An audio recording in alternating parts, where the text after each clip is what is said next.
13. My life aboard the SS Moloch. Inside the sack, all I at first perceived of the Moloch was her smell.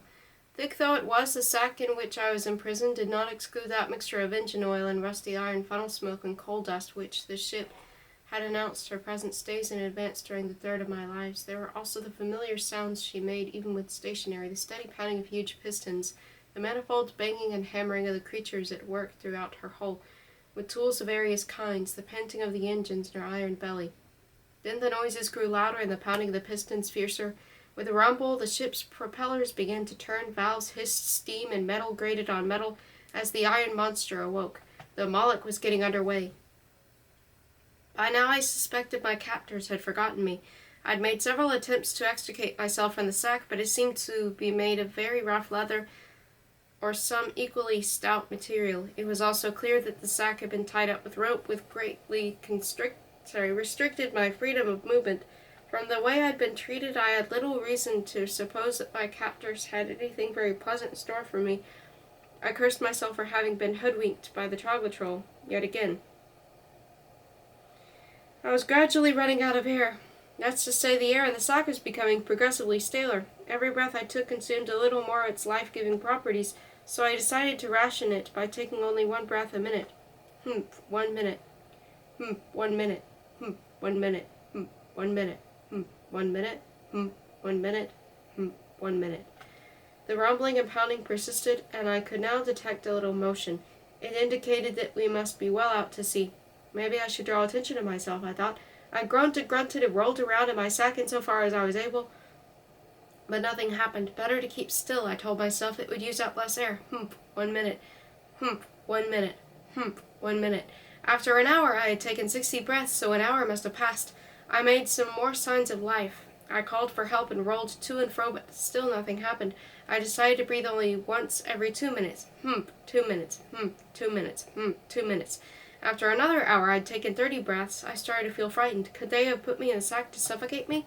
The air had acquired the consistency of stale porridge. It was so hard to suck in. From now on I breathed only once every 3 minutes. 3 minutes. 3 minutes. 3 minutes. After the third hour, 20 breaths, I was in a state resembling carefree catalepsy. Everything had become wholly unimportant to me, and the lack of oxygen in my brain included peculiar hallucinations. Tiny elves populated the sack, tickled my nostrils, and crawled into my ears. I called to them to leave me in peace. They didn't go away, but I heard a voice say, "Hey, we almost forgot about him." The sack was open and air streamed in, but I was still so stupefied that I actually saw a whole flock of elves flutter out of the opening. The next thing I saw was more blackness, the blackness of the smoke in which the Moloch was omnipresent soot. Smoke in which the Moloch was always surrounded.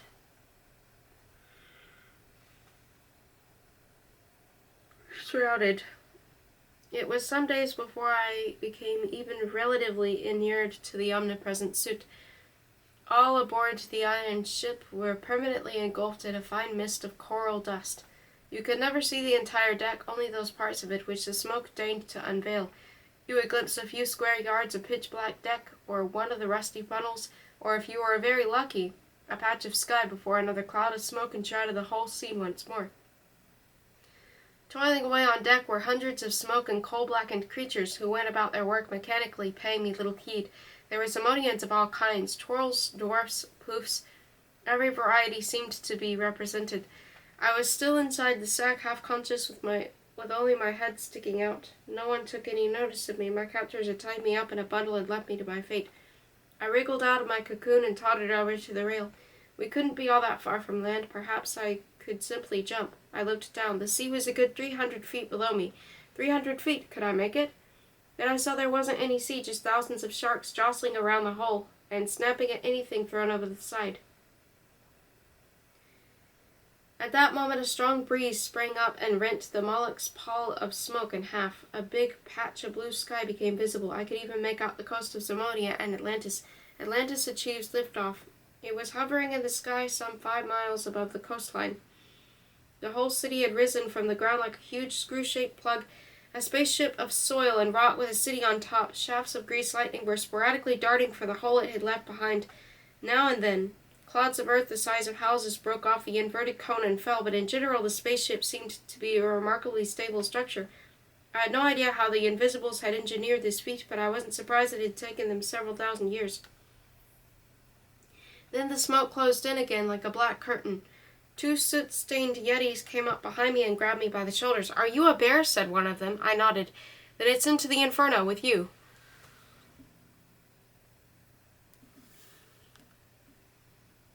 The Inferno.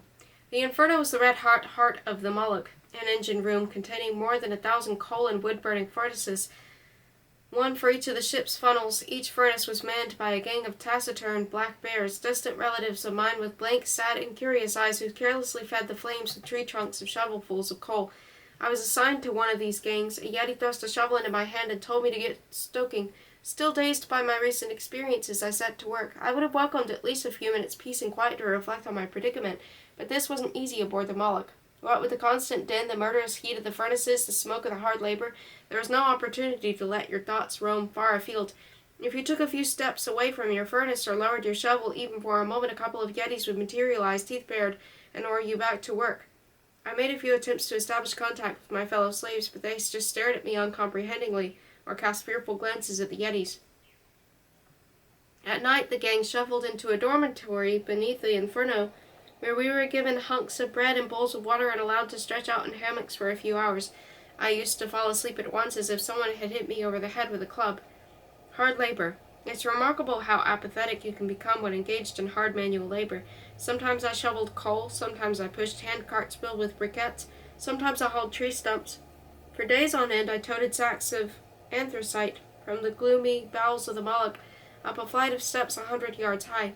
There were also logs to split, tree trunks to saw, coals to sack, bellows to pump, ashes to be dumped over the side. My black bear colleagues shaved away like robots, feeding the ever-hungry furnaces and scrubbing the decks and engines to prevent them from being buried in soot. None of them ever spoke a word to me, and even among themselves they merely grunted when absolutely necessary. Without realizing it, I was becoming one of them. I soon abandoned any attempts to communicate and lapsed, like them, into routine mechanical drudgery. I lived my life to the mythical throb of the Moloch's engines. Indeed, I became as much a cog in the machine as all the rest. The only bright spot in our existence was the brief spell we spent in our hammocks, regaining our strength and the prospect of a bowl of soup and a mug of water. Most of the supervisors were yetis or Wolpertingers, but even they made an apathetic impression. Their seniority didn't appear to entitle them to any special privileges. They lent a hand when needed, performed the most strenuous chores, and they were not too proud to wield a shovel from time to time. Everyone fed the furnaces powered the engines drove the propellers, and the propellers kept the Moloch underway. That was all there was. A ship that sailed the seas for the sake of it, the most futile form of locomotion imaginable. I put on muscle. I could almost see my muscles develop. My whole body grew hard and lost every ounce of fat. I could throw a sack of coal over my shoulder like a feather pillow, shoulder a 10-foot tree trunk by myself, take the stairs from a coal bunker 3 at a time with a hod of briquettes on my back. The calluses on my paws were so thick that I could slam the red-hot furnace doors without burning myself. The heat was such that instead of running down me, my sweat evaporated at once. At night I dreamed of huge roaring fires and mountains of briquettes. I had ceased to think. Not even in my dreams did it occur to me that there could be anything more important than furnaces and coal, leaping flames in the Moloch's progress through the waves. Some months went by before I saw the sky again. I had spent the whole time in the ship's iron belly, where my only sight of the outside world was the round hole wreathed in oily smoke, through which we tipped ashes over the side. Sometimes I stuck my head through it for a breath of fresh air, but the sky was obscured by soot and the oil-polluted sea thick with sharks that snapped at low-flying seagulls. One day one of the furnaces burned out. The Wolpertingers were dismantling it, and the rest of us had to manhandle the components on deck, whence they were heaved over the rail and into the sea. I had just come on deck, carrying one of the heavy furnace doors, when a gust of wind hit the Moloch and parted the smoke to reveal a wonderful summer's day, a clear blue sky, and sparkling like a diamond in its midst, the sun. A glimpse of the sun. For one brief moment a sunbeam slanted down on us and turned the deck into a luminous clearing. I relished that moment of warmth and stared at the sun in bewilderment, blinding myself for several minutes. Then the smoke closed over us once more, and the yetis herded us back inside. As I staggered down the stairs with a yeti's elbow on my back, I suddenly wondered why I was submitting to such treatment. The sunlight had rekindled my capacity for thought. After a few days, I'd reached the stage of being able to forge plans. Escape was out of the question, and I couldn't expect any help from my fellow prisoners, if prisoners they were, not volunteers, so I set about making the acquaintance of whoever was next in command above the Yetis and Wolpertingers.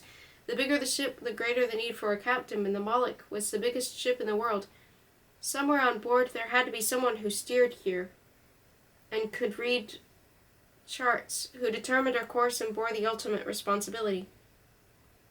Perhaps he was an approachable person. Perhaps he was entirely ignorant of the scandalous working conditions of the Inferno, because he never showed his face there. Anyone who could keep such a vessel on course must possess more brain power than a Yeti. I need only gain access to that person and make it clear to him that I was overqualified for the Inferno, so I simply stopped work. That was the nub of my plan. I tossed my shovel into the furnace along with the coal, folded my arms and waited. Instantly a Yeti appeared beside me. "Carry on," he bellowed. "No," I said. The Yeti was completely flummoxed. He wasn't used to insubordination. He summoned another Yeti to his assistance. "Get on with your work," commanded the second Yeti. "No," I said stubbornly. The two Yetis were utterly at a loss. They planted their fists in their hips and snorted with indignation. "We'd better take him to the Zimonium," one of them said eventually. Zimonium. It was a long time since I'd heard that word. From the Encyclopedia of Marvels, Life Forms, and Other Phenomena of Zimonia and Its Environs by Professor Abdullah Nightingale. Zimonium. Legendary element reputed to be capable of thought. The alchemists of Zimonia endeavored for centuries to create something they referred to as the Philosopher's Stone or Zimonium, a mineral from which they hoped to obtain nothing less than the elixir of life and answers to all the unsolved questions. During the 8th century of Zimonia's existence, the legendary alchemist Sultan Zun succeeded in producing a stone that could actually think, but did not unfortunately surpass the intellectual capacity of a sheep. Legend has it that Sultan Zun was so annoyed by having squandered several tons of gold in the manufacture of Zimonium that he threw the stone into the quicksands of Neerland.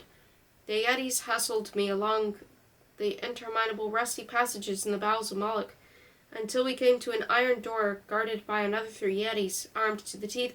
They wore black trollhide uniforms and heavy iron elements. They were at least a head taller than the ones who dragged me there. "We must see the Zimonium," said one of my captors, gripping me by the shoulder. "This bear is refusing to work in the Inferno." "Unheard of," said one of the Yeti sentries. "Unprecedented," said another. "It's never happened before," said the third. It took their combined strength to open the iron door, which resembled that of a strong room. They thrust me into a big rusty chamber and remained outside themselves. Then they pushed the door shut behind me. "You refuse to work?" said someone. "I meet the Zimonium." I had heard that voice twice before, once many years ago when the Moloch was steaming past my roof, and again once more on the waterfront just before the sack was pulled over my head. How did the voice know I'd refused to work? No one had said anything, least of all me. "I know everything," said the voice. I looked around the room. It was empty save for a small central pillar with a glass bell jar on it. Under the glass was something that appeared to be a clod of earth shaped like a tiny brain. Was someone trying to intimidate me? Was this the clod of earth? Where had the voice come from? "Just for calling me a clod of earth, I could have you keel-hauled 5 times over, but I'll exercise my immeasurable clemency and make allowances for your ignorance. I am not a clod of earth. I'm Zimonium, the Zimonium. Pleased to meet you. I'm Bluebear." I had caught on at last. That little clod of earth under the glass was the rare element known as Zimonium. It could actually think and make its voice heard inside my head.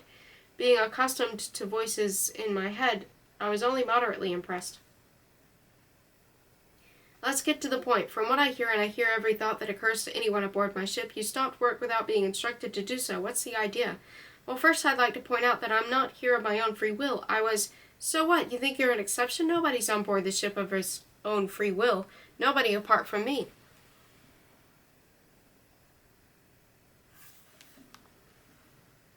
"So I was right. The Moloch was a slave ship." "Exactly, and you're just another insignificant component of this slave ship. You're worth no more than any tiny cog in the works, a dab of anti-corrosive paint. You become a part of the Moloch, and that's the way you've got to function. Now pin your ears back, my boy, just so that you know what's around here. I'm going to tell you a little story, the story of how the Moloch came into being. Listen closely, it's very instructive. I always enjoyed a good story. The Zimonium's tale. One day I fell into the sea. The circumstances that led up to it are irrelevant. What matters is that I sank to the bottom of the Zimonian Sea. So there I lay on the seabed thinking. Thinking is all I can do, but on the highest level. My first thought was that this is no place for the only thinking element in the world, so I concentrated on the creatures surrounding me, to wit, a clam, a jellyfish, and a sponge. I ordered the jellyfish to place me on the sponge, then I ordered the clam to cut the sponge adrift with its sharp shell and join me aboard it. That done, I commanded the jellyfish to carry us to the surface. Once on the surface, the sponge dried in the sunlight, enabling us to drift across the sea. It was a very rudimentary form of ship, but at least it was a start. A female seagull flew up and alighted on the sponge. She was about to eat the clam when I ordered her instead to fly off, collect some twigs, stick them in the sponge, and that way she built a nest around us. Our vessel was growing bigger. Then I allowed the female seagull to eat the clam. Now comes the romantic part. The nest encouraged a male seagull to move in with us, and before long the nest was full of seagulls' eggs. They in their turn attracted a Zamonian fisherman. He proposed to steal them, but I ordered him to take me on board. I was now the owner of a fishing boat. A big sailing ship came by, and I told the fisherman to take me aboard it. Next I instructed the skipper of the sailing ship and the crew to capture other bigger vessels, which they continued to do until I had assembled a whole fleet. Then I gave orders to anchor off an island and construct one big ship out of all the others. That was the real beginning of the Moloch. We set sail in her and incorporated every vessel that came our way. The Moloch became bigger and bigger. Imagine we have our own shipyards on board. That's what I call true greatness. The Zamonian panted excitedly inside my head. And so I circle the globe in search of more slaves and more ships that'll help me to make the Moloch bigger still. One day all the ships in the world will be merely components of the Moloch, and then, the Zamonian hesitated. Yes, then we'll have to think of what to do then, won't I? Anyway, it's absolutely no business of yours. Now where was I? You were probably going to add a moral of some kind, I hazarded. Precisely, that was it. What I really meant to say was, on this ship only one person does things of his own free will, and that's me. I got the picture. The Zamonian was totally insane. Who's insane? I'll show you who's insane. Obey me, obey me. The heck I would. Obey, obey. My head was going all mushy. I felt as if my brain was being simmered over a low flame like the cheese in a fondue. It was a far from unpleasant sensation, to be honest. On the contrary, I found it more and more agreeable. Before long, I didn't know how I'd got along without that sensation. The Zamonian was my friend. That was official. So why not obey the element if that's what it was at its heart's desire? Why not become its utterly submissive slave, one that would obey its most ludicrous orders, faithful unto death? I had just decided to submit to the Zamonian at once and without reservation when another familiar voice made itself heard in my head. Leave the youngster alone. It was the encyclopedia. No, it's Professor Nightingale in person. Nightingale steps in. Nightingale, is that you? A sudden note of alarm had crept into the Zamonian's voice. You bet it is, so I found you at last, Bluebear. Where are you, my boy? I can't see a thing, I'm afraid. On board the Moloch. We must be somewhere north of Atlantis. Shut your trap, commanded the Zamonian. Well, Zamonian, I'd never have guessed you'd be hiding aboard the Moloch. It was obvious, really. Still nursing your old dreams of world domination? I'm not dreaming, Nightingale, I'm thinking. And I'm not thinking the way you do in your labyrinth of caves. I'm the Zamonian. Don't dare come near me, Nightingale. I'd be compelled to destroy you. You've no idea how near you I am. I've got the world's biggest, most powerful, most heavily armed means of locomotion at my disposal, manned by an army of submissive slaves. What have you got set against that? You'll find out. You wouldn't dare cross me again. Oh, yes, I would. Oh, no, you wouldn't. Oh, yes, I would. Oh, no, you wouldn't. Oh, yes, I'd. Stop it, I cried. Two voices arguing inside my head? It's enough to drive a bear insane. Would someone be kind enough to explain what this is all about? Of course, my boy. So sorry, said Nightingale. Where to begin? Well, to start with, the encyclopedia in your head functions as a direct receiver of my thoughts and a transmitter of your thoughts to me. Wireless telepathy. The business of the future. I didn't want to make use of it except in a dire emergency. I mean, it's a gross invasion of privacy, isn't it? But this counts as an emergency, I suppose. Get lost, Nightingale. The youngster's mine. Keep quiet, you. Listen, my boy. I have a confession to make. Samodium didn't come into being just like that. How shall I put it? I invented the stuff. That's right, crowed the Zamonium. I can confirm that for once. Samonium really belongs under a lock and key in the Chamber of Unperfected Patents, but I'd rather begin from the beginning. Get lost, Nightingale. Push off.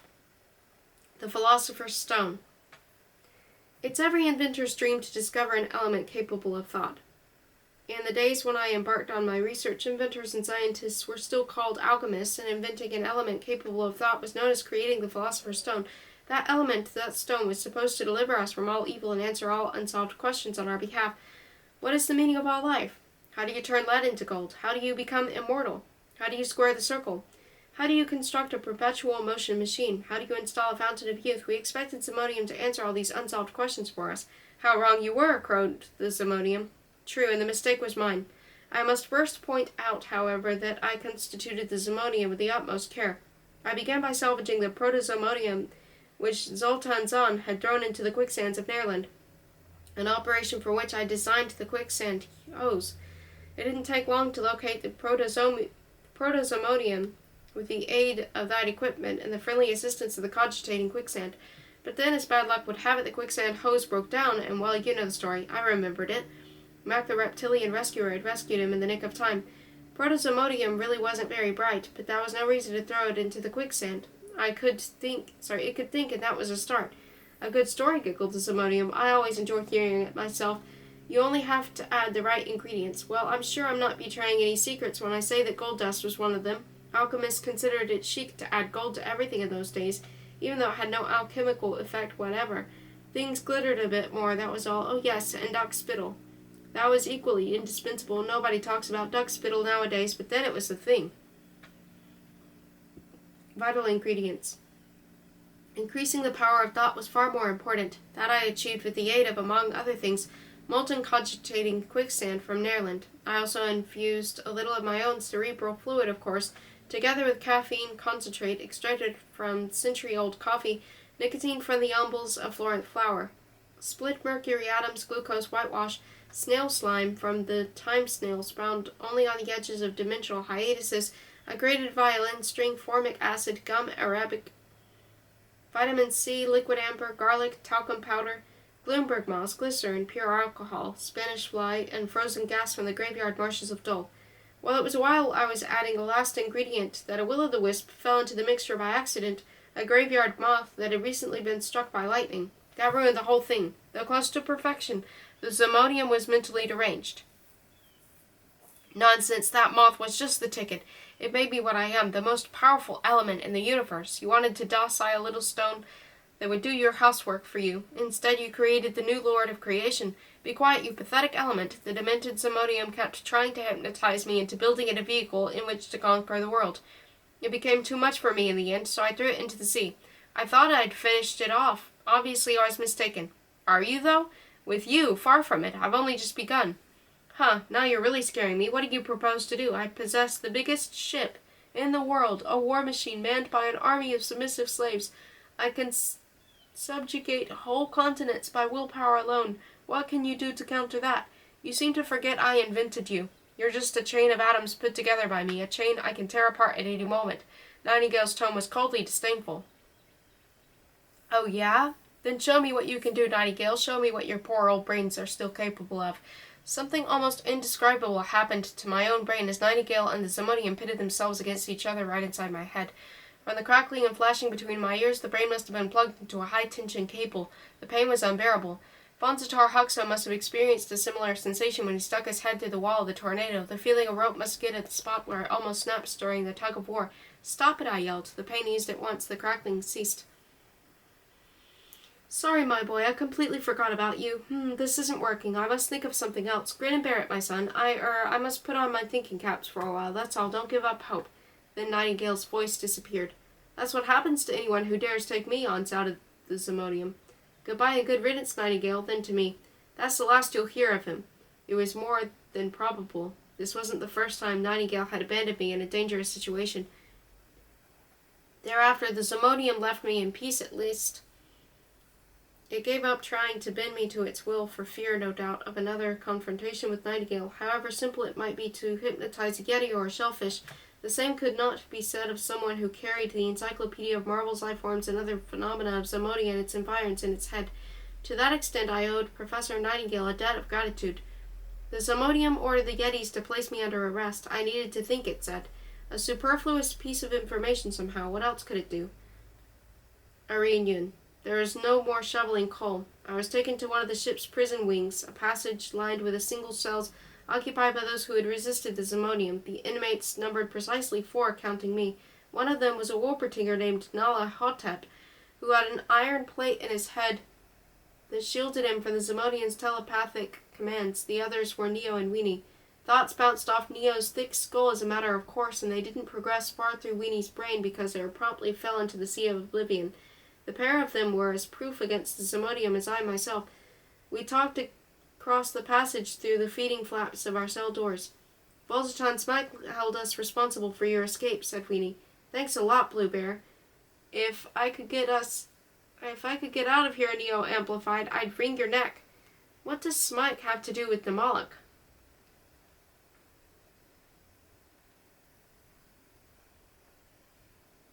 It's one of his numerous business connections. The Zimonia maintains agents like Smike on every continent. They keep the Moloch supplied with slaves. You'd be surprised how many of our shipmates are former congladiators. Weenie gave a silly laugh. I informed them that Smike and all the other inhabitants of Atlantis were on their way to the planet of the Invisibles, and gave them as graphic a description of the airborne city as I could. Weenie clapped his little hands. Great story, Bluebear. 10 points on the applause meter. Pity we aren't in the Megathon anymore. They didn't believe me, the story of my lives. I noticed a bunch of keys hanging on the wall of the passage. We thought of that too, said Weenie, who had interpreted my glance. Forget it. Where would you go if you could get out of your cell? It makes no odds we're imprisoned inside or outside. At least the air's not bad in here. We don't have to shovel any coal.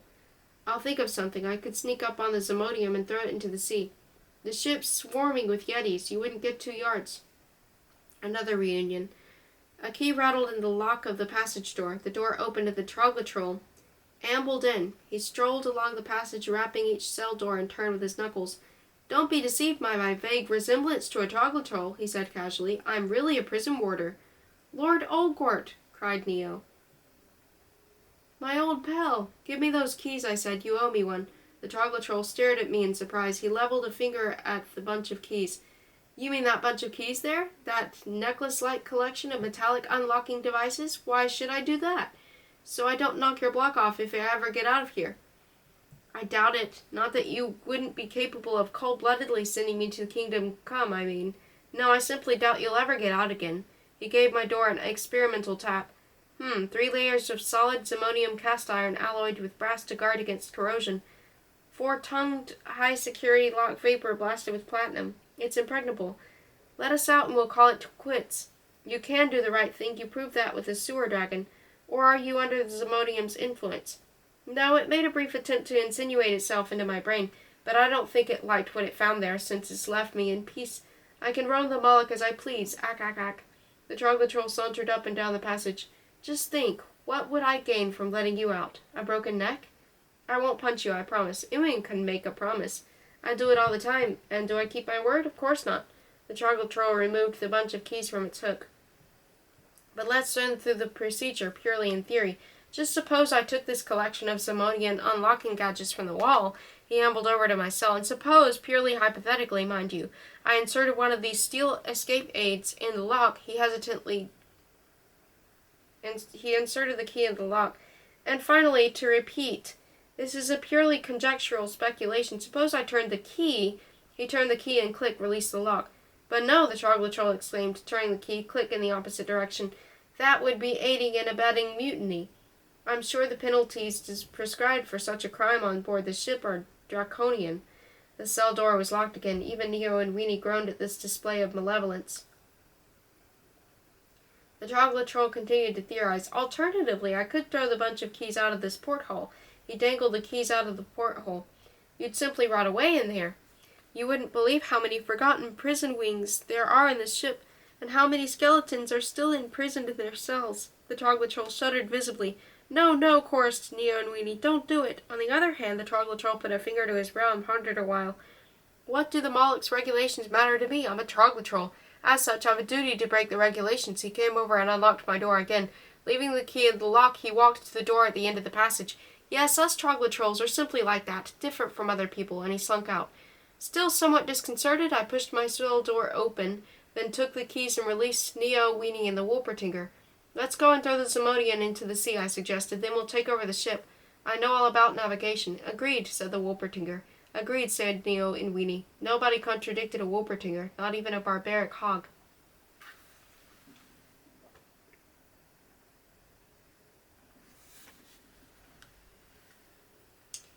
I was still sufficiently soot-stained to pass for an inferno stoker, and Nala the Wolpertinger looked like a member of the security staff. Neo and Weenie grabbed a couple of buckets and brooms, disguised themselves as a fatigue party.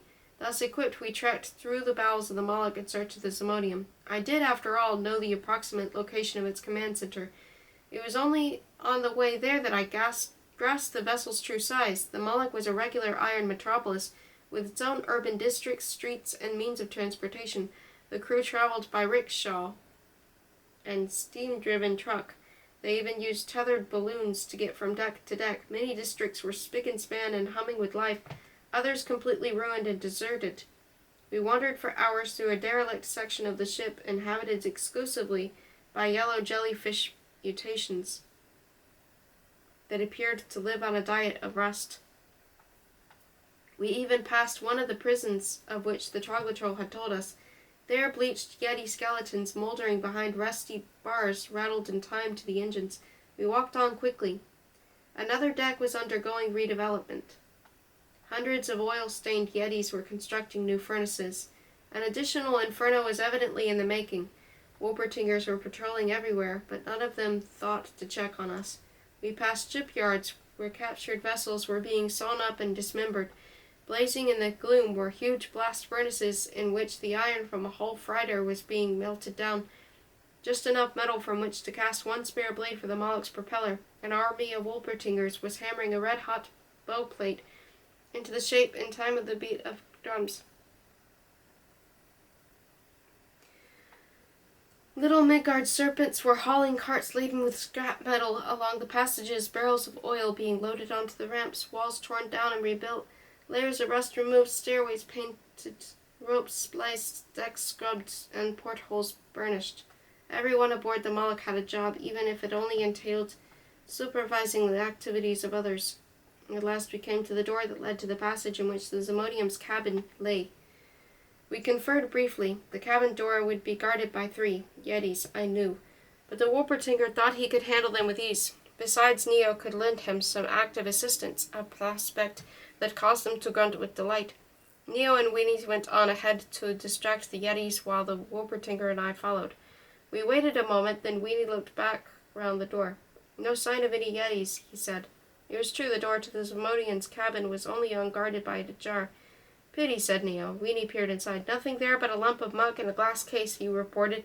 We stole into the Holy of Holies. Since the Zimodium had ceased to worry about the 4 of us, or so it seemed, there was little to prevent us from overpowering the demented stone with ease. The only remaining problem was how to get it up on deck. It would be bound to alert the whole ship as soon as it realized what was afoot. But that was the risk we had to take. Very cautiously, I tiptoed over the glass case. Simply grab it and run, that was the plan. The Wolpertinger would run ahead and quell any opposition while I followed with the Zimodium, and Neo and Weenie covered our rear. I took hold of the glass bell jar and drew a deep breath. Just then something fastened on my neck and gave it a painful squeeze. It was the Wolpertinger's huge paw. Good work, Nala Hotep, said the Zimodium in my head. The Wolpertinger emitted a respectful grunt. I've been thinking it over, said the Zimodium, when the cabin had filled up with grinning Yetis, and I've decided to submit you to a test.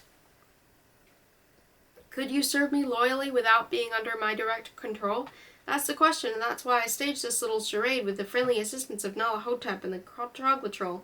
The Troglotrol came in. Don't let your eyes deceive you, he said. At first glance, I may look like a common Troglotrol, but I'm really an out-and-out traitor, ack. No, you could never be loyal subjects of mine, the Zimodium went on. On the contrary, you'd stab me in the back at the first opportunity. Lucky I don't possess one. A back, I mean. The Yetis laughed mechanically. The Zimodium had probably given them a telepathic order for collective laughter because they sounded very unamused and didn't know when to stop. That's enough, hissed the Zimodium. The Yeti stopped laughing. That alone would be enough to earn you the supreme penalty, a dip with the sharks. Neo bared his teeth at me. What did I tell you, he said to the others. The fools of a Bluebear is nothing but trouble. But, we pricked up our ears. But, in my infinite kindness, which defies comparison with the traditional ideas of clemency, I have decided to give you one last chance.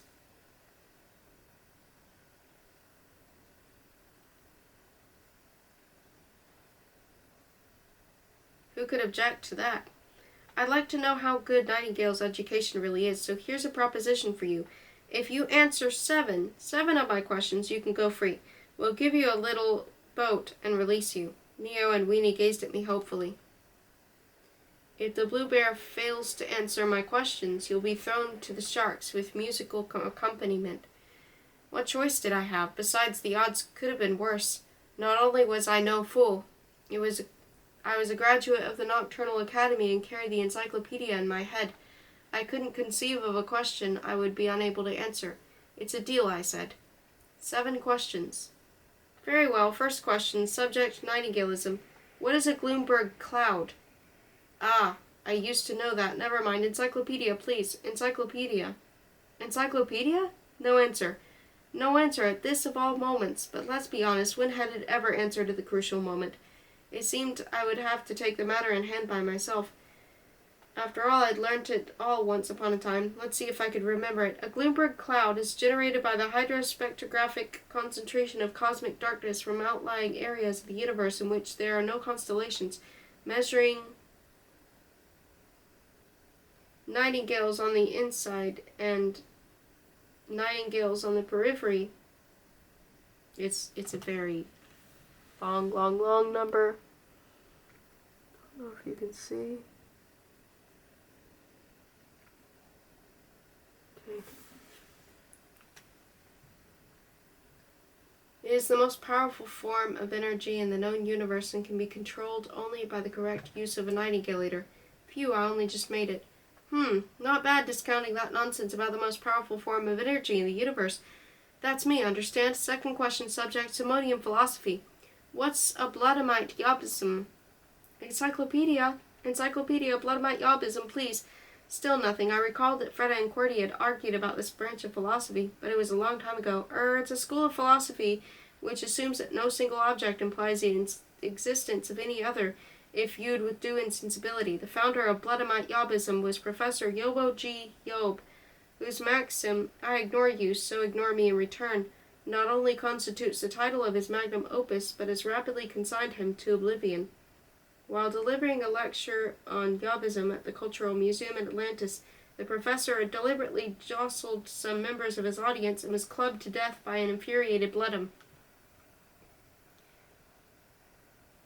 Wow, quite a feat without the encyclopedia. Well, not bad. Third question, subject Simonian poetry. How does the Ballad of the Mountain Maggot go? That was a trick question, but simple nonetheless. The Simonian was counting on my having been inattentive in class, like any Simonian schoolboy, when this boring poem cropped up. He didn't know that I had personally trekked through the Gloombergs with the Mountain Maggot and been compelled to listen to the encyclopedia reciting the poem again and again. I would know it by heart till the day I died. Give way it must, that iron wall, and let me through it climb. I cannot stop to eat it all, I never have the time. I bore holes with my fiery breath, digest the iron with ease, and chew it with my stainless teeth as if it were with cheese.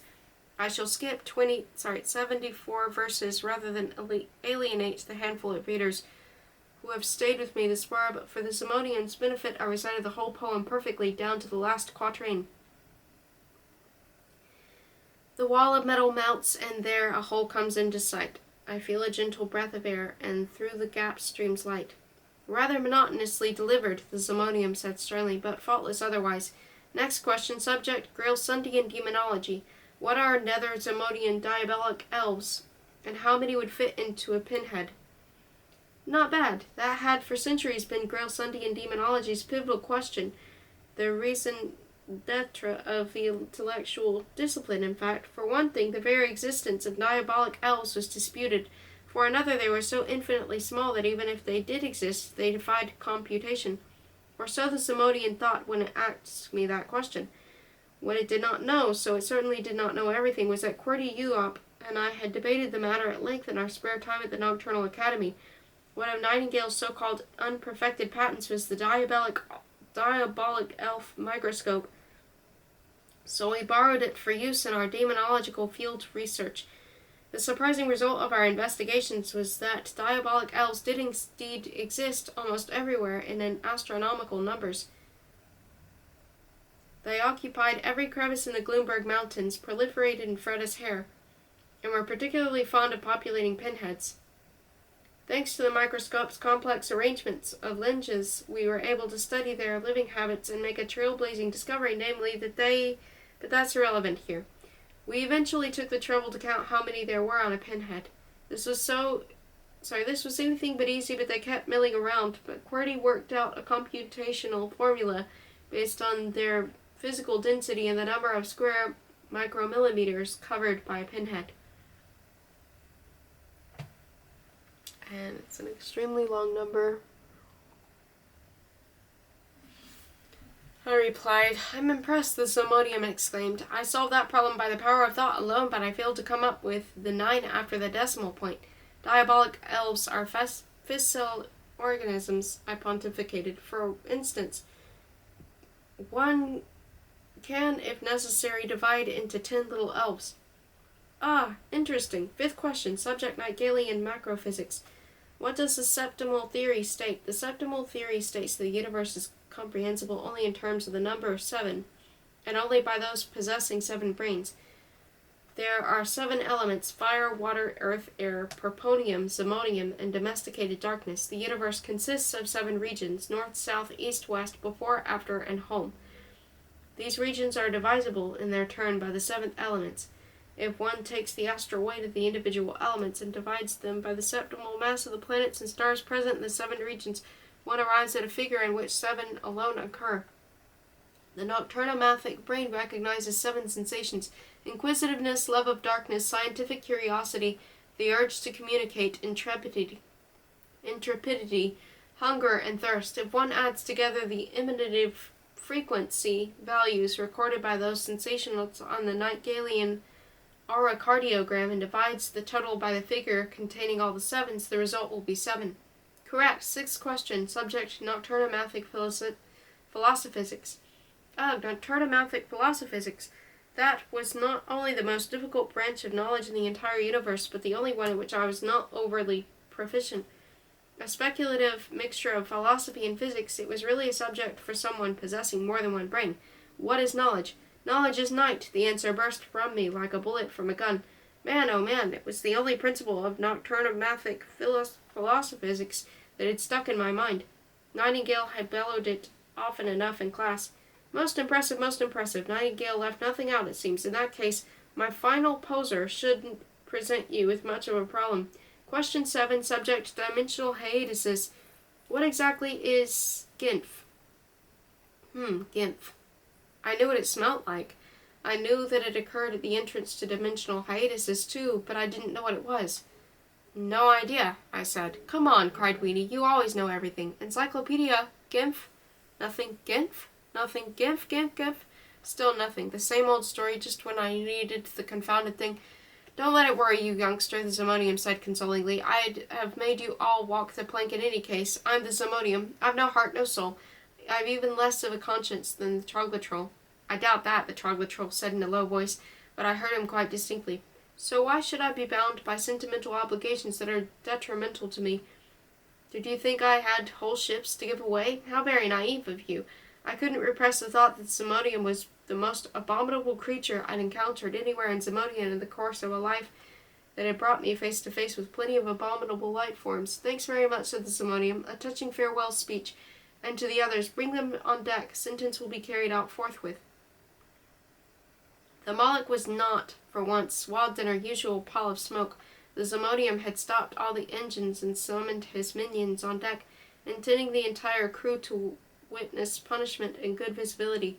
2 Yetis appeared with a pillar that bore the Zomodium and set it up in a prominent position. A Yeti choir launched into Zomodian national anthem, except that Zomodium was substituted for Zomodia, and sundry other changes had been made to the original words. All hail to thee, Zomodium, all-powerful element, however loathsome thy commands, we never dare dissent. The rest of the verses were even worse. The Yetis removed the tarpaulin covers from some of the gigantic cannon and fired several pointless salvos in the air. Then a black plank was manhandled over the rail. This may strike you as a bit cheap, the Zomodium telepathized in our heads, but I'm sentimental by nature. We could simply toss you overboard, but I find this more romantic. Neo is the first to be hustled out onto the plank. He showed no fear, I'll give him that. Although I couldn't see it from where I stood, I was only too familiar with the sight of the mass of snapping sharks that always seethed around the Moloch. To preserve one's composure in the face of that threat was admirable in itself. "I'll deal with the sharks by Neptune's trident," cried Neo, "and then I'll come back and get you, Zamodium." I warned to Neo for the very first time. Where are the Voltigorkian vibrobassists?" grumbled the Zamodium. "Every execution needs music. 3 Voltigorks, each of them carrying a vibrobass, were thrust into the fore by Yetis and proceeded to tune their instruments. Weenie gave me a despairing glance. It seemed to be dawning on him that this was a predicament from which no amount of blathering could extricate him, but I was just as short of ideas. "When I give the word," snarled the Zamodian. The Voltigorks struck up a monotonous military march on their vibrobasses. Over the side with him, 2 Yetis prodded Neo to the end of the plank with long pointed boat hooks. He drew a deep breath. A dog barked. There weren't any dogs on board the Moloch, only volpeds or other crossbreeds that had dogs or foxes in their ancestry, but were too civilized to bark. But a dog was definitely barking. A second dog uttered the heart-rending howls. A third growled menacingly. The Yetis looked around, thoroughly disconcerted. Horses started whinnying, baboons screeching, lions roaring, and still the dogs continued to bark, hundreds of them. The sound was very muffled, as if all these animals were imprisoned in a large sack. "What's wrong?" demanded Zamodium. Although unable to hear anything, it had registered the general bewilderment. A Yeti went up to the pillar, bent over the glass case, and telepathically informed the Zamodium of what was happening. A wind sprang up and chased away the last wisps of smoke. The sky had grown dark, and the ship was hemmed in by fat-bellied storm clouds. We all looked up, for that was where the animal sounds were coming from, far louder even than before. Trumpeting elephants, bellowing buffalo, howling wolves, hissing crocodiles. Looming over the Moloch was a big black cloud. No ordinary cloud, at least not one that kept its due distance from the ship, as such meteorological phenomena usually did. No, this one hovered barely 50 feet over the deck. It wasn't condensed rainwater, being too dark and turbulent for that, nor was it smoke, because it maintained its position too steadfastly. Long black streaks seemed to be trying to escape from the vaporous mass and lash out in all directions. As they did so, they divided into ever thinner threads that writhed through the air like snakes. There was an endless succession of sharp reports, as if hundreds of heavy rawhide whips were being cracked. The air itself crackled with pent-up electricity. We could also hear a voice issuing what sounded like a peculiar series of orders. "Hey, whoa, giddy up, down you go." Everyone on board stared upwards as if hypnotized. All interest in the execution had evaporated. The Simonium was kept informed of developments by the Yeti bending over its glass case. "Hey, down you go," I said. Slowly, by fits and starts, the black apparition sank still lower. I had never before seen anything as dark except in Professor Nightingale's laboratory. It consisted of that, I was quite sure, of domesticated, concentrated darkness. The cloud, which was now lying to starboard, sank so low that one could see its wavering surface. The Nightingalator. Situated on top of the billowing black cloud was an intricate structure, and more precisely, a little miniaturized factory of bizarre design, such as I had seen once before, but not in daylight. Only a Nightingalator looked like that, and above it, strapped to a chair, sat Professor Abdullah Nightingale. He was clearly finding it extremely difficult to keep the thing under control. The cloud bucked like a bronco, bouncing him around in his seat as he desperately manipulated various levers. "Simonium," he yelled, "you're surrounded, give it up." The cloud beneath him reared so violently it would have thrown him had he not been strapped to his seat. "Nightingale," hissed the Simonium. "So you actually dare to—" "It's quite simple," Nightingale shouted above the din from inside the cloud of darkness. "Here are my terms. Surrender, and in return I'll destroy you. Refuse, and it will all be the worse for you. Whoa there." He wrenched at the levers and turned a kind of steering wheel. The cloud quietened down a little. The Simonium gave a nervous laugh. "Huh, now you're really scaring me. What is that contraption? One of your unperfected patents?" "I did it," Nightingale cried triumphantly. "Domesticated darkness. I owe you a debt of gratitude, my boy." He was now addressing me. "You were right at that time in my laboratory. Do you remember? You wondered whether the darkness was still unaccustomed to its new environment, and you hit the nail on the head. It became more and more tractable as time went by. It isn't entirely docile even now, but after all, it is the most powerful form of energy in the universe. It needs running and a little more, that's all. The cloud neighed and lashed out. The animal voices were my idea, the nightingale explained. The noises darkness really makes is utterly intolerable. I've controlled them with the aid of this Nightingalian transformer and converted them into animal cries. Classical music would be another possibility, but I always find it so depressing. I'm still the most powerful form of energy in the universe, the Zamodian insisted defiantly.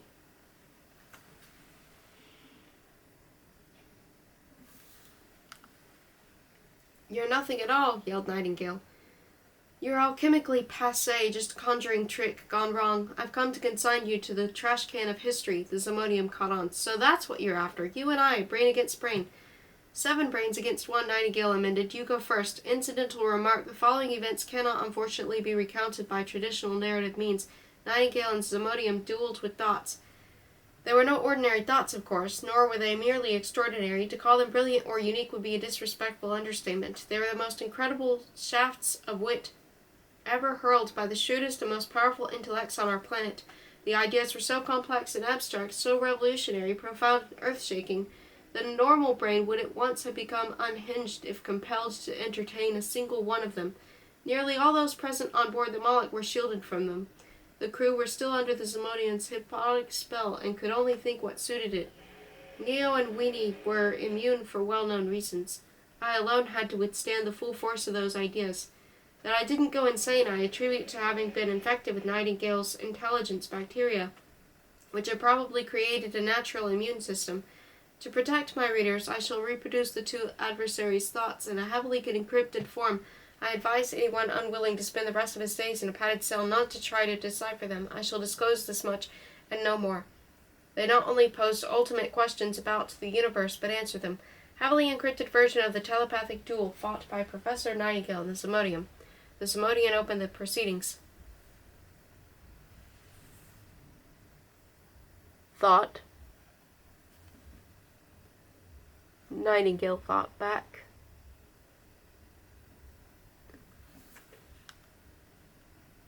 The Zamodium was unimpressed. It replied. The Zamodium laughed triumphantly, asked Nightingale, and promptly came out with the startling answer himself. My brain was smoking by now. The duelist's ideas were almost unendurably profound, wide-ranging, and sublime. I was just wondering how much longer I could stand it when I heard Nightingale's encyclopedia voice in my head. Listen, my lad, it whispered. Walk slowly over to the Zamodium, then grab it and hurl it into the midst of the cloud of darkness. Being the most powerful source of strength in the universe, darkness will dispose of the confounded thing. The only trouble is you mustn't think of what you intend, what you're doing. The Zamodium can't see you, but it can hear you think. It can temporarily distract its attention, but I don't know how for long. Nightingale bellowed at the Zamodium to keep it occupied. I don't know what's harder, to think the opposite of what you're doing or the opposite of what you're thinking. It's particularly hard when the opposite of what you're doing is nothing, or when what you're doing is the opposite of what you ought to be doing. I'll try to rephrase that. I had to spend the whole time thinking of standing still and doing nothing when I was really sneaking up on the Zamodium. The Yeti guards were temporarily out of action. The Zamodium was too preoccupied with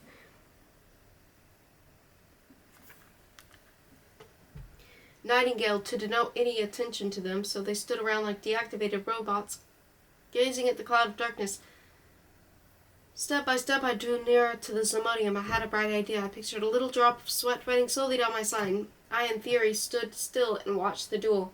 I positively became the drop of sweat, a tiny salty globule of water, threading its way through the fur on my back. One little step. It trickled over, and my neck muscles negotiated 2 big tufts of fur and reached the top of my spine. Another little step. Along the spinal column and down my back. Another little step. Hair in the way. It rolled down, but left half my liquid content behind. Bisected, I trickled on. Another little step. Almost there now. Trickle, trickle. I'm a bead of sweat, just a bead of sweat. Another little step, and only a yard to go.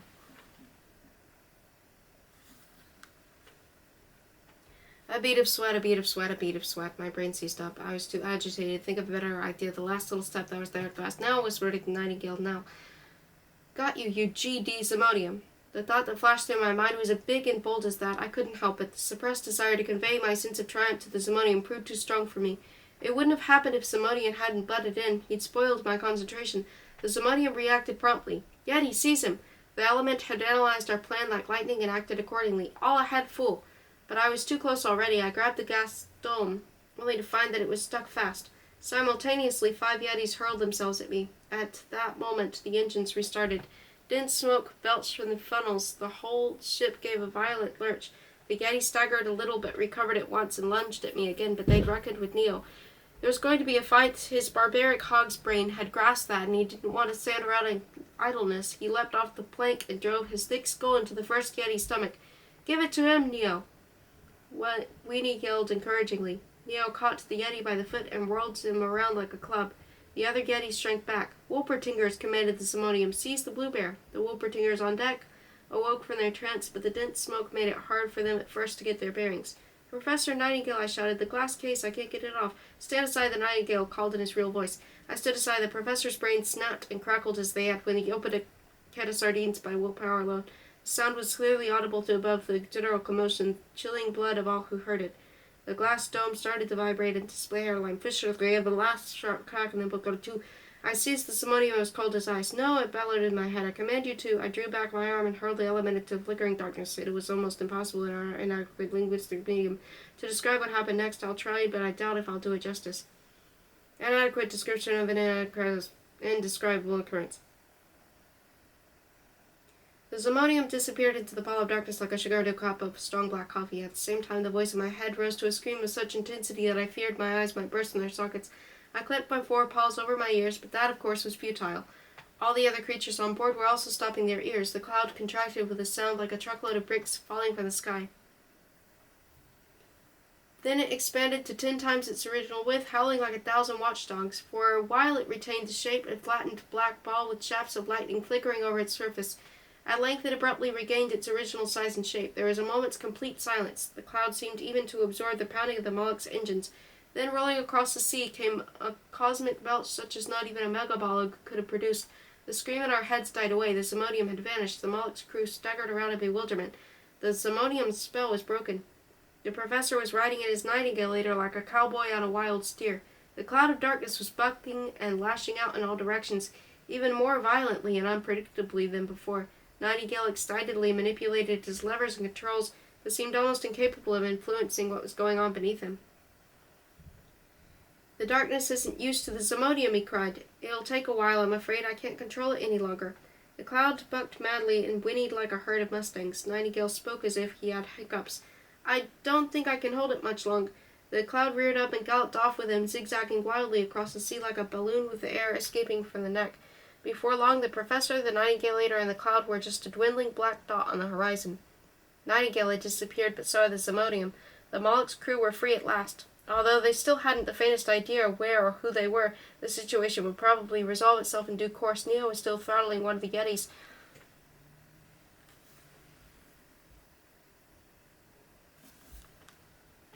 Who must have been wondering how he got into such a situation. I had to haul Neo off of him. There was a lot of re-education to be done.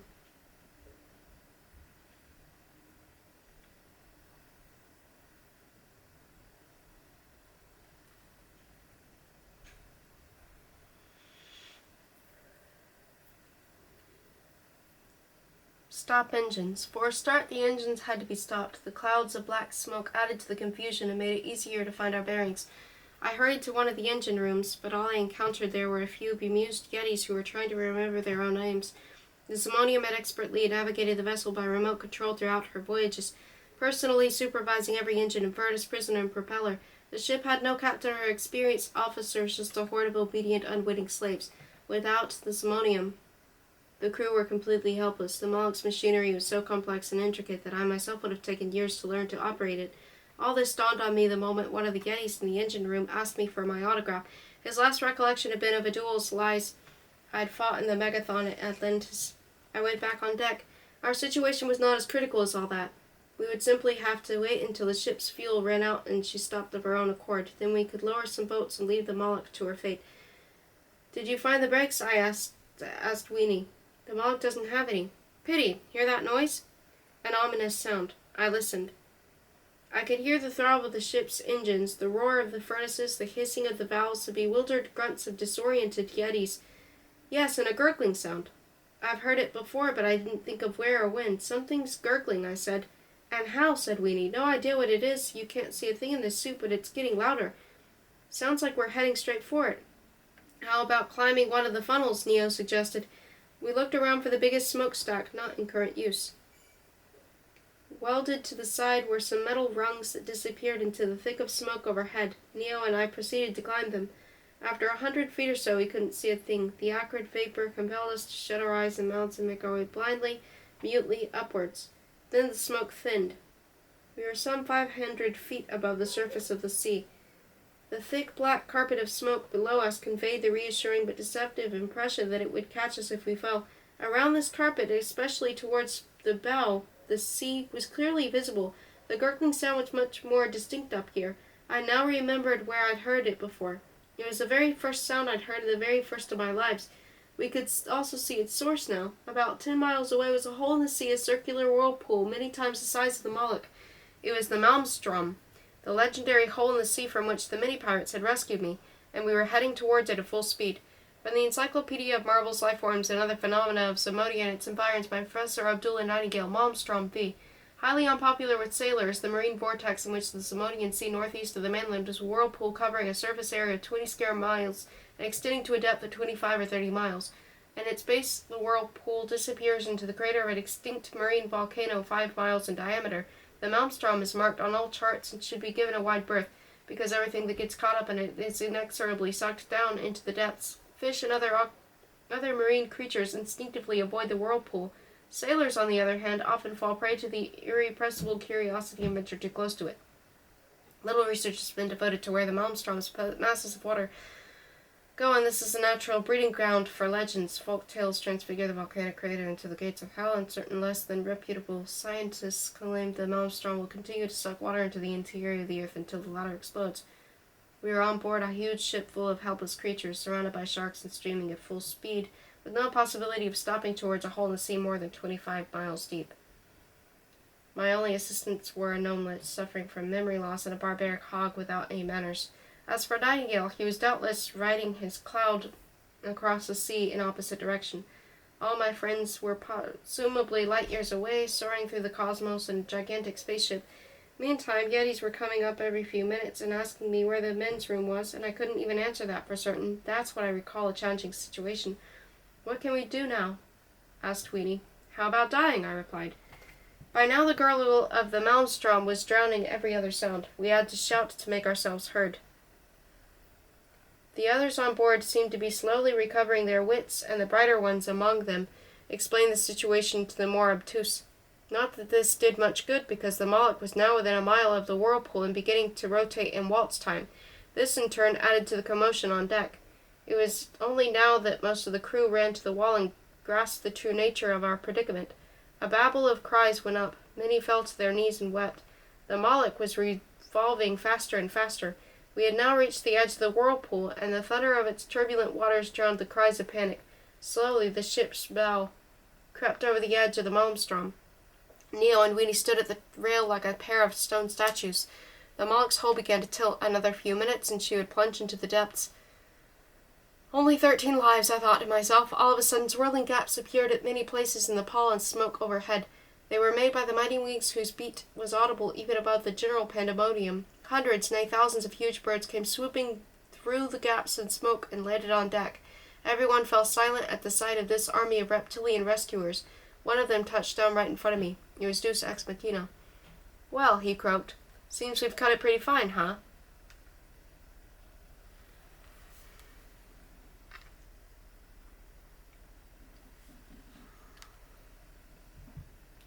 Abandoned ship. All over the deck, former Moloch slaves were clambering aboard the pterodactyls, one or two of which had already taken off. The ship was tilting ominously. Mac was as imperturbable as ever.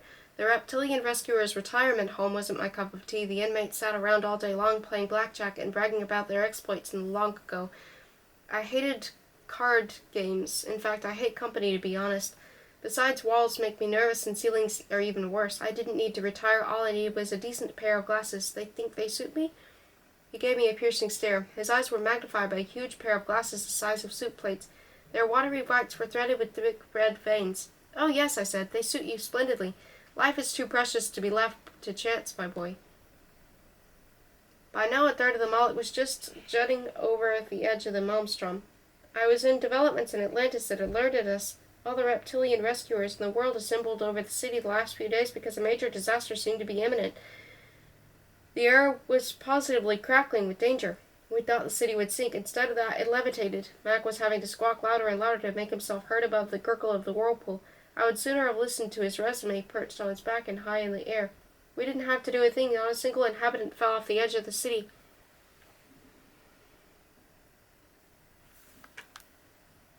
Or jumped to his death out of fear of high spirits. Whoever organized the operation did a good job. That was the Invisibles. Listen, Mac, maybe we ought to... So we searched the sea a while for possible victims of the tidal wave that surged back into the hole Atlantis had left behind, but all we found was that maniac Nightingale on his crazy contraption. Looked as if he planned to win the Derby, kept shouting something about the Moloch, a northeasterly direction, so we flew here. Every rivet in the Moloch's hull was creaking, and the bolts were whistling through the air like bullets. The ship was about to plunge bow first into the depths. Neo and Weenie had flown off long ago. Mac and I were the last souls on board. Mac, don't be offended, but I really think we ought to be... Of course, my boy, climb aboard. Mac turned around so that I could climb on his back. At that moment, someone shoved me from behind and knocked me sideways. I collided with the rail, hit my head, and lay there slightly stunned for a moment. A hideous figure vaulted onto Mac's back. It was the Troglotroll. Before I could say anything, my old friend took off and soared into the air. The Troglotroll gave me a friendly wave as Mac flew away, flapping his mighty wings. Then the pall of smoke swallowed them up. The Moloch plunged into the maelstrom. To recapitulate, every member of the Moloch's crew had been rescued except your unfortunate narrator. Every last reptilian rescuer was laden with one or more yetis, wolpertingers, or other creatures. The Troglotroll was riding on Mac's back, and I knew from my days as a congladiator how well he could imitate voices. It would be child's play for him to convince Mac, for as long as the flight lasted, that he was carrying me on his back, so I could expect no help for that quarter. It would be incorrect to describe the ensuing process as falling. Although the Moloch had tripped over bow first, she remained in the water's embrace as the whirlpool sucked her into the depths. The ship went spiraling downwards. Because of her size relative to that of the maelstrom, this happened so slowly that I had time for a few last reflections on life and fate. My fate seemed justified. I had set events in motion. By destroying the Zimodium, I had unintentionally sent the ship to the bottom. By taking charge, I had become the Moloch's new captain, so to speak. As such, it was my seaman's traditional duty to go down with her. I clung to the rail and did my best to look death in the face. I conceived that death as resembling one of the black holes Professor Nightingale had cut out of the sky with his nightingale-eater. I drew a deep breath. An unpleasant odor stung my nostrils. Simultaneously strange yet familiar, the smell was more concentrated than I had ever known it. It was Gimph. There couldn't have been a more inappropriate time, I knew, but I wanted to discover at long last what Gimph was. Death could wait. From the Encyclopedia of Marvels, Life Forms, and Other Phenomena of Somonia and its Environs by Professor Abdullah Nightingale. Gimph. Unwholesome gas given off by time snails. One of the great mysteries of the universe is where time goes to. We all experience the passage of time every day. Seconds, minutes, days, months, years goes by. But where to? The answer, time flows away into dimensional hiatuses. If it did not, the Earth's atmosphere would fill up with time until it exploded, hence the existence of drain pipes for elapsed time. This function is performed by dimensional hiatuses, but if time simply flowed through these into other dimensions, the latter too would explode at some stage. This is where time snails come in. They perch on the edges of dimensional hiatuses, devour the time as it flows into them, and promptly digest it. In so doing, they give off an evil-smelling gas known to dimensional hiatus experts as Gimph. In other words, to put it rather crudely, Gimph is time metabolized into farts. This denoted that the maelstrom was a dimensional hiatus, and dimensional hiatuses seemed to exert an attraction on me which QWERTY had envied. From the Encyclopedia of Marvels, Life Forms, and Other Phenomena of Somonia and its Environs by Professor Abdullah Nightingale, Maelstrom B. continued. Some authorities on dimensional hiatuses espouse the view that Maelstrom is the largest dimensional hiatus in the known universe. The assumption is that it is least supported by the Gimph readings on its periphery, because no greater concentrations of that sewer gas have been found anywhere else. Well, although it was scarcely my heart's desire to plunge into a dimensional hiatus with the Moloch, I found the prospect of cruising galaxies on board the huge vessel more attractive than simply drowning. This also explains why, in a state of carefree catalepsy, I had once seen the Moloch soaring through space. It was a vision of the future. My predicament had a certain grandeur, I felt. I was not only plunging into the biggest whirlpool in the seventh seas with the biggest ship in the contemporary world, but falling through the most gigantic dimensional hiatus in the universe. Still clinging to the rail, I boldly gazed down into the swirling abyss. My 13th life was drawing to a suitably extraordinary close, but that was not the most extraordinary thing to happen at that moment. More extraordinary still was the fact that flying towards me from the depths of the maelstrom or dimensional hiatus was a carpet. But even that was not the most extraordinary thing of all. Why not? Because seated on the carpet was Cordy Uop, a gelatine prince suffering from carefree catalepsy. I could tell from afar that Cordy was still in a state of carefree catalepsy. That condition, as I have already described at length, is brought about by falling down a dimensional hiatus. It is a state of temporary imbecility, which protects one from the mental overload occasioned by plummeting through time, space, and alien dimensions, so Cordy completely failed to notice me. He even seemed unaware of the gigantic Moloch plunging past him, or if not, wholly indifferent to the sight. I had to seize the initiative myself. Cordy was still several feet below me, and his flight path was quite a long way for the Moloch. I pushed off the deck with my hind legs as hard as possible, spread my forelegs, and flew. Of course, I didn't really fly the way I described in my fictitious story about the Molehill volcano, but I could at least influence my trajectory. The usual wind conditions prevailing inside the whirlpool favored spiral flight, and I could steer, accelerate, and brake by using my paws as ailerons. I maneuvered myself so that I was right on Cordy's flight path, and steering a collision course, he came racing towards me at breakneck speed. 200 feet to go. Cordy opened his eyes a little wider. He seemed to be emerging from his carefree catalepsy. 120 feet. Cordy rubbed his eyes. This didn't suit my plans at all. I'd intended to dive beneath him and grab the trailing edge of his carpet. It was a precision work. If he woke up and changed course himself, it would all be over. 50 feet. Cordy opened his eyes wide and stared at me in consternation. 20 feet. I altered the angle of my paws by a couple of degrees so as to miss the bottom of the carpet by a hair's breadth. 10 feet. Cordy leaned forwards in panic and tugged the fringe of his carpet. The carpet swerved a few feet, making it impossible for me to reach it. Our eyes met briefly as we zoomed past each other. I heard him call out, "Bluebear?" in a puzzled voice. There was still perhaps 500 feet between me and the black spot at which the whirlpool condensed and became a dimensional hiatus. No matter how hard I flapped my legs, the illusion of being able to fly created the whirling air currents in the upper regions of the maelstrom was steadily dispelled the further I fell. On the contrary, I felt I was being sucked downwards with increasing force, as if the power of attraction exerted by the dimensional hiatus were doubling and tripling. From the Encyclopedia of Marvels, Life Forms, and Other Phenomena of Somalia and its Environs by Professor Abdullah Nightingale, Maelstrom Theory continued.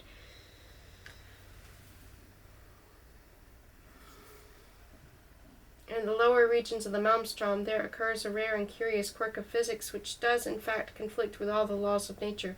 For the last 500 feet, the rate in descent doubles with every 20 feet, so an object falling into the maelstrom would crash on the bottom at almost the speed of light. This is thought to be attributable to the maelstrom's torque and suction power and its affinity with the dimensional hiatus. I could actually register the fact that my rate of descent was accelerating second by second. The air pressure thrust my ears and entire face backwards, causing me, without any volition, to bare my teeth and expose my gums like a hungry wolf. My eyes were forced deep into their sockets, and there was a deafening report that went echoing around the maelstrom's swirling cauldron. Ba-boom! I had just broken the sound barrier. My speed continued to increase at an incredible rate. The air pressure was beginning to tear off tufts of my fur. Ba-boom! Another report rang out just as loud, and a voice beside me said, "Hey, Bluebear!" It was Cordy and his carpet. He had evidently recovered from his carefree catalepsy and turned back. "I'll come alongside," he called. "Then grab me and hang on tight. Getting back is the problem. We'll have to do a half loop if we don't want to fall into the dimensional hiatus." He brought the carpet alongside. I got on behind him and hung on tight. "We'll make it," I shouted. "Let's hope so," he replied. "I've never done a half loop before." He bent forward and tugged at the edge of the carpet like a bareback rider hauling on the mane of a wild horse. The carpet reared, described a graceful arc, and shot off in the opposite direction. Below us, the Moloch went thundering into the depths of the universe, presumably at the speed of light. "You see," I said, "we made it." We flew south to where Atlantis used to be. This, I surmised, was where the reptilian rescuers had gone. Cordy was only moderately surprised by the amazing coincidence that had befallen us, but creatures that have just emerged from the dimensional hiatuses are hard to impress on principle. Cordy's theory. I I gave him a brief summary. Sorry, Cordy's story. I gave him a brief summary of recent events, then he told me his own story. He really had landed on his own dimension after I pushed him into the dimensional hiatus and out of the Gloomberg Mountains, but at a time just preceding his own coronation. Consequently, there were now 2 Cordy Uops in the 2364th dimension. This led to an absurd situation in which Cordy now witnessed his own coronation for the crowd. He had previously fetched his autobiographical carpet, rolled it up, and brought it with him. When he saw me suddenly appear at the coronation and push his second self into the dimensional hiatus, he tried to hurry to my assistance and fell into it again behind me. He managed, while falling, to unroll his carpet and sit on it, so now a second Cordy Uop was tumbling through the dimensional tunnel. All that remained of Atlantis was a big circular lagoon, a crater many miles deep that had since filled up with seawater. Some would later claim that this marked the beginning of Simonia's descent below the waves, that the Invisible's removal of Atlantis had pulled the plug on Simonia, so to speak, but legends tend to oversimplify matters. Matt came fluttering excitedly toward us. The troglotroll had jumped off his back and disappeared into a clump of trees just after he landed. He was outraged by the creature's wild behavior and found the whole incident most embarrassing. The other reptilian rescuers had already landed beside the lagoon. Most of the Moloch's former slaves had dived into its waters and washed off the stench, the soot, the oil, and every last memory of the iron ship. It was an exuberant occasion. Washing wasn't customary on the Moloch, and many of the ex-slaves had seen no water except from the deck throughout their time on board. The Yetis and Wolpertingers were now indulging in childish water fights. I, too, took a dip and immersed myself several times. The mech whistled us to supper. The dinosaurs had poured fresh fruit and vegetables from the countryside around the first decent meal many of the Moloch's crew had enjoyed for years. Tired and hungry, we came ashore. I noticed when some of the black bears from the Inferno emerged from the lagoon before me that they had undergone a surprising change. Their fur was black no longer. It had simply been discolored by the mangled soot and oil, from which big streaks were now floating on the surface of the water. The first bear to wade out in front of me had rest red fur, like a wild horse from Ireland. The one beside him was glowing orange. A moss green bear emerged from the lagoon with a blonde she-bear at its heels. Bears of every color, yellow, green, and red, were drying the fur in the sun of the shores of the lagoon. There were even a few blue ones among them. From the Encyclopedia of Marvel's Life Forms and Other Phenomena of Simonia and its Environs by Professor Abdullah Nightingale. Chroma bear, the Simonian variety of the terrestrial thick-furred omnivores, Ursidae. Powerful mammals up to 6 feet tall and endowed with the power of speech. Peculiar to the chroma bear is the individual coloration. Each has colored fur, but none is quite the same shade. Many chroma bears are red, for example, but each displays its own variation of that color: brick red, copper, vermilion, scarlet, mahogany, poppy, pearl, carmine, bronze, pink, ruby, or flamingo red. There are shades of yellow ranging from lemon to egg yolk and deep orange. A distinction may be drawn between straw-colored, warm yellow, cobalt yellow, cadmium yellow, pale blonde, peroxide blonde, auburn, honey-colored, banana yellow, butter yellow, gold, amber, sulfur yellow, corn-colored, raw sienna, flaxen, canary yellow, quince yellow, Norse letter yellow, lemongrass yellow, Venetian yellow, pale yellow, dark yellow, and of course plain yellow. The fur grade of the chroma bears ranges in color from emerald and olive to jade,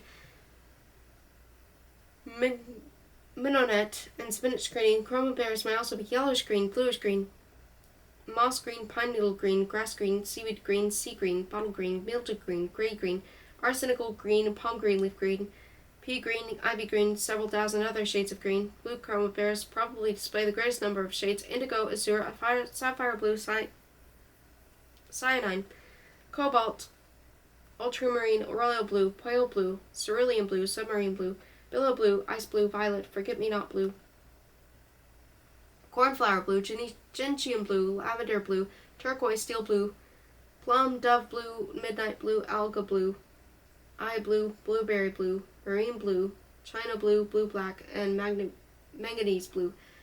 This brings us to the mixed colors. There are, of course, countless combinations of the above colors which themselves produce new hybrid shades: violet, mauve, heliotrope, lilac, mallow, amethyst, parma violet, cinnamon, chocolate, minium, chrome orange, salmon, apricot, florentine, copper, pale lilac, ivory, pearl white, smoke gray, cinnabar, and gray brown.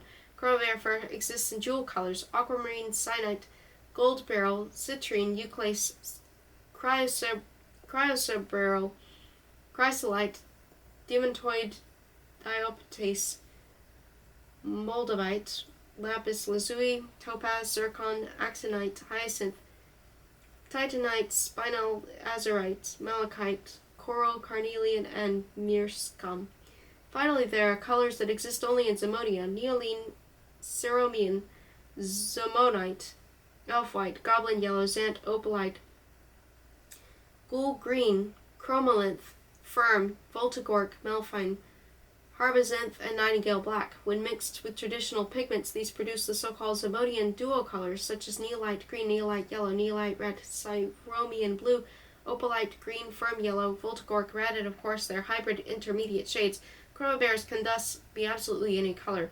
Their sudden extinction or complete disappearance from Zamodia, whichever, remains a mystery. Although thousands of them formerly inhabited the great forest, they vanished overnight. A festive banquet ensued. Meanwhile, most of the Moloch's former slaves were getting their memory back. The chroma bearers among them recalled how their parents had told them that their ancestors used to live in the great forest many years ago.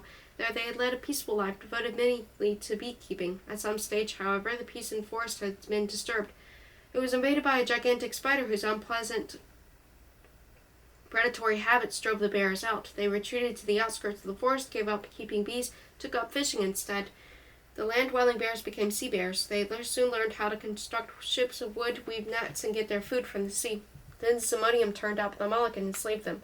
Some of the blue bears remembered a young blue bear couple, an ultramarine male and an indigo female, who had thrown their newborn cub over to the side to preserve it from a living death aboard the Moloch. There is no proof of this, of course, but they may have been my parents, who possibly sacrificed their own lives for the sake of my freedom. That at last would explain my curious obsession with the Moloch. I had probably been born on that board, that monstrous vessel.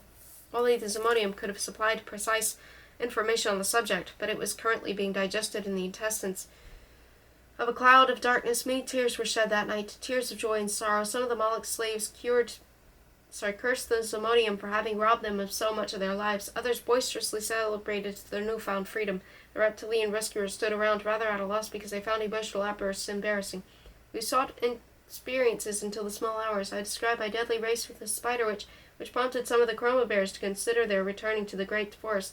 I also told of the Invisibles, the events between Atlantis and the cities ascent into space. Fortunately, Matt could confirm my account. I was very late when we all fell into a deep sleep under the watchful gaze of the reptilian rescuers back to the great forest. In the morning, I and a number of bears decided to return to the great forest. The spider witch being dead, we planned to fill the forest with life again. Others proposed to set off in all directions, and quite a few resolved to settle down beside the lagoon and found a new city there. Neo and Weenie were keen to make for Baysville and take ship from there. They wanted to get to know other continents, to broaden our horizons, as Weenie phrased it. Qwerty decided to join us in the forest for the time being. He had spent so long in a dimensional hiatus that he wanted to take a breather and work on his autobiographical carpet before falling down another. The reptilian rescuers preferred to transport our great forest party across the continent themselves rather than be compelled to save us when we got into another fix. We crossed the muddy in a westerly direction via the gap of the humongous mountains, which were bog-free once more, and flew over the Demerara Desert. There, from Mac's back, I spied Tornado City whirling along and made out a group of very, very tiny figures on the move, my old friends of the Mugs.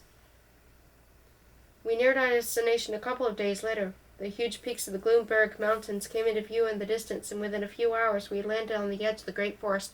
Max said goodbye without fuss as usual, probably convinced that he would soon have to extricate me from somehow predicament or other.